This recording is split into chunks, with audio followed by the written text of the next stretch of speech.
I've learned that there are 3 metrics that you need to use in order to price video jobs appropriately, and of course, scope of work will be the most influential factor, but in terms of running a profitable business, there are these 3 upcoming ways of pricing that you need in order to settle on your final number. It used to be that my boss would say, hey, here's a video that I need you to make for a client, but then when I started my own video business, I was like, oh snap, now I have to figure out what to charge for these videos. Of course, I had my own insecurities surrounding things like the fact that I had just started out as a business, didn't value my own work as I should have, and felt a little illegitimate by not working a real job. And though I quickly outgrew that last insecurity, pricing remained one of the most difficult challenges for me and one I still struggle with years later. If you don't get this right, you obviously can't make money to stay in business and avoid clocking in at 9 to 5 at an office. Now, the first number that you have to figure out is what your personal costs are.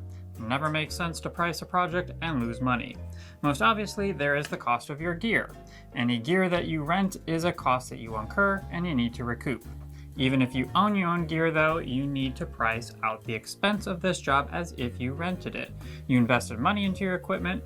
To acquire it, you will eventually need to replace most, if not all, of your gear, so you need to be charging for this in every job. Look up day rental costs on all the gear that you own, write it down somewhere, maybe even organize it into different kinds of kits for ease of figuring this out later. So like your gimbal B-roll only kit is going to be one price, your interview kit with lights, microphones, and tripod, maybe another, things like that.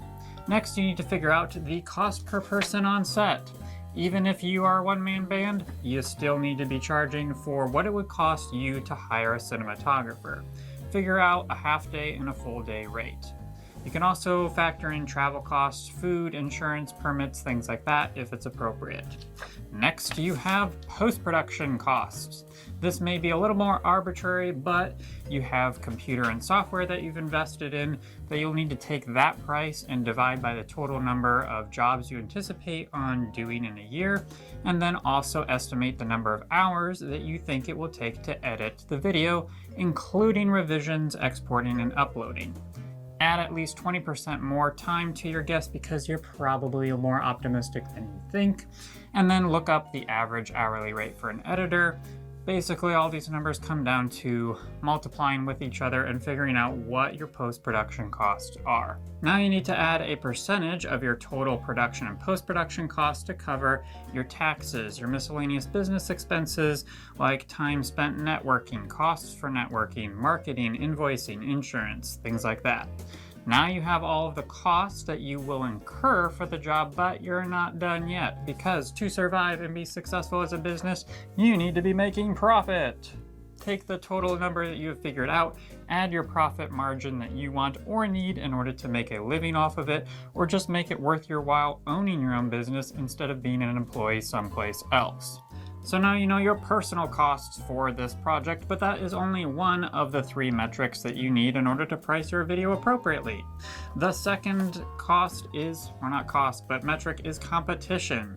To do this, do a Google search for videography companies near you, look up their websites, social media platforms, and rank them in quality of their portfolio and size of the company. Now, ideally, your competition will put some basic pricing on their website to give you a clue as to what they charge, but most times they do not. In this case, go ahead and reach out to them via email or phone, and maybe even offer to take them out for a coffee or a beer. Build a relationship with them. Tell them who you are, maybe float some numbers past them, and then ask for what their general numbers are in terms of the kinds of videos that you tend to be shooting, what a general budget or price would be.